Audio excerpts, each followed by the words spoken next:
Well, hello, welcome back to Tale 3 Cabins. I'm down here at cabin number 2 in southern Ohio. It's late October and the leaves are still pretty green. In fact, they should be down by now, but we're far from peak. So it's a little unusual for this time of year. We're a couple weeks behind. There is some colors on the hillside behind me and maybe those will pop when the sun hits it, but it's a pretty dreary day right now. I came down here to cut some grass and maybe do a little bit of hunting and check things up on top of the hill. It's one of those misty days where the rain's not showing up on radar, but it's showing up on me. So might do a little bit of hunting, contemplate what's going to happen with the cabin here. I know last year I talked about knocking this down and rebuilding, and of course those plans have changed a little bit or got delayed. And it's given me time to contemplate longer on just exactly what a grand scheme of things might be. So why don't you stick around, I'll elaborate a little bit more on that, and why don't you check out what's going on down here.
So the drizzle is kind of subsided for now. It's a little bit drier out here. I thought I would come out. There's a little less than 2 hours of daylight left. I thought this would be just a good dry run to come up here, get up in the tree and, see what I forgot, or if I forgot something in my bag, or if I need something like a bottle of water or maybe a bow and arrow or something like that. But so I'm just going to hang out here for a couple hours and see what happens. I probably made a little bit of noise with the UTV earlier coming through the woods, so we'll just see how it goes.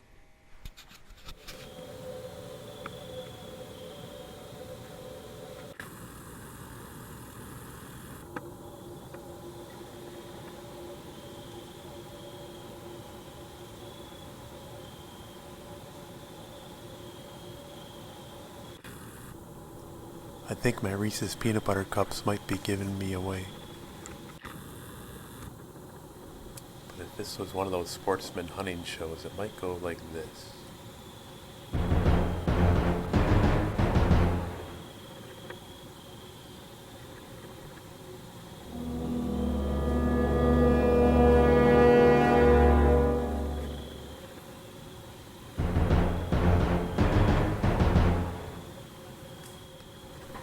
if this were one of those hunting shows, but for now I'm just going to enjoy this with my camera.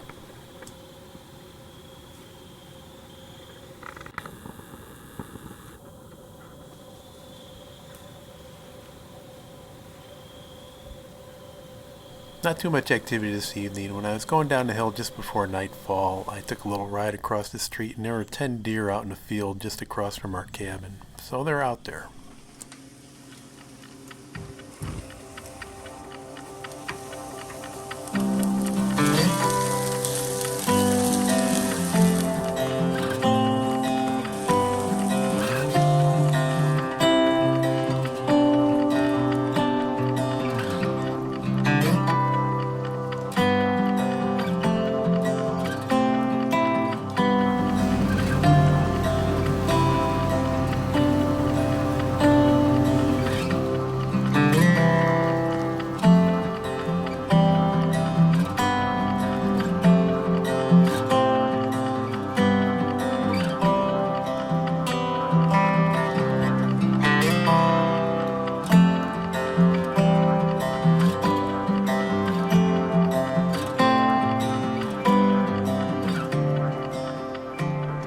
Well, this next day was kind of a rainy night and it was very drizzly. Even this morning, it's about 12 o'clock in the afternoon now. The sun just came out, but last hunting season I was talking about getting rid of this cabin here and leveling it and trying to rebuild something.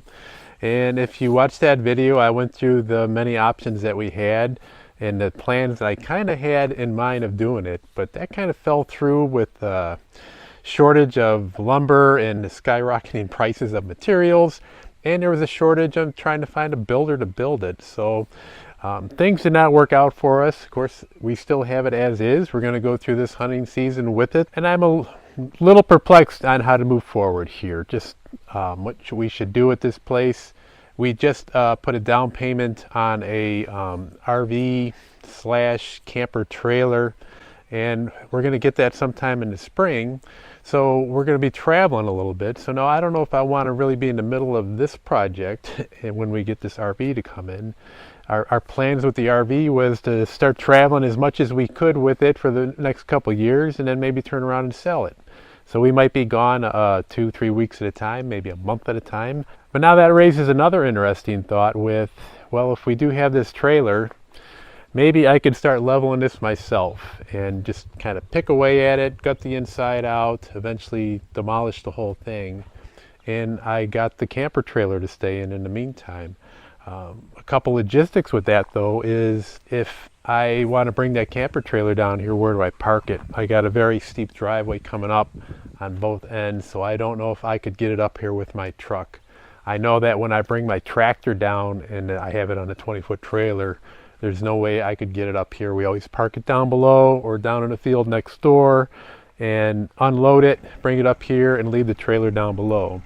So we might need to do a little bit of excavation if this happens, so I could at least get the trailer close enough that I could take advantage of our electricity. Not too close that a campfire is gonna burn through the overhang or anything like that, or the tent bunks. So that's just been going through my mind. You know, when I'm down here in southern Ohio, I start thinking about what I can do because I'm here and what needs to be done.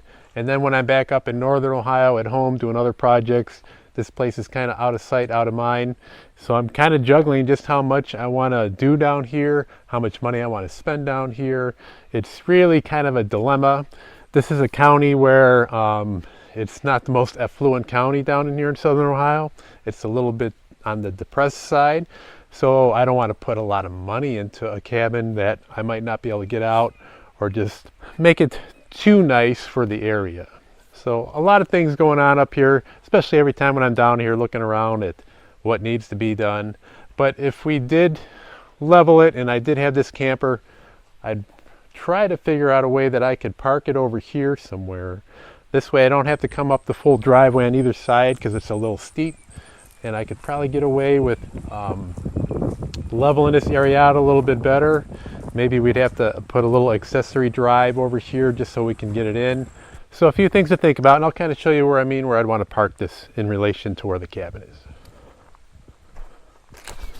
Basically in this area here, just underneath the power lines, kind of where the ATV is parked.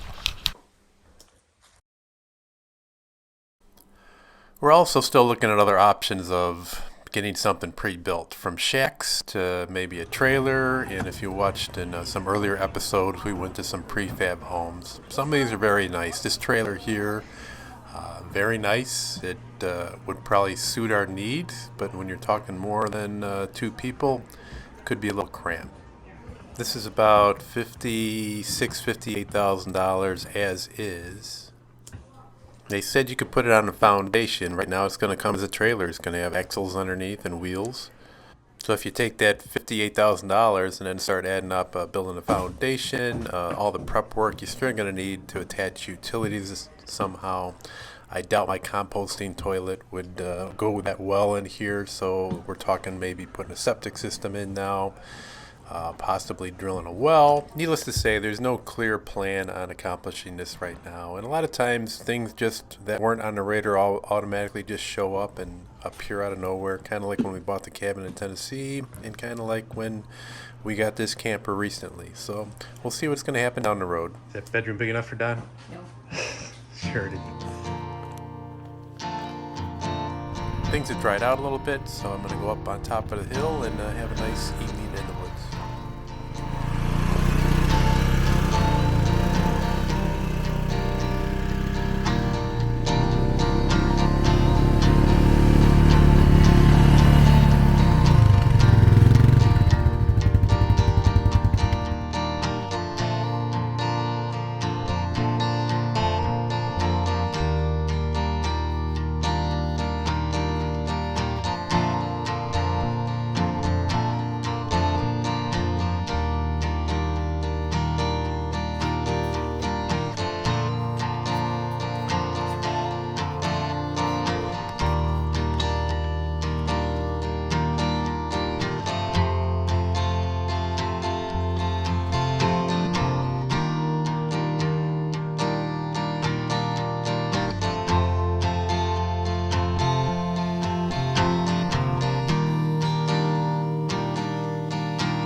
See the apple scraps from a pie that I made 2 days ago.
So I got a few things accomplished these last couple days. I organized the cabin a little bit on the inside. I took a bunch of stuff that we haven't touched or used in years and just kind of gathered that together. I'm going to take it home and throw it away. I got to see a couple deer this evening, which was nice. And I got a little fire going here, so I'm going to enjoy that for a little while. Other than that, I appreciate everybody watching. Hope you enjoy these videos and subscribe, and take care, everybody. Oh, and keep an eye on us.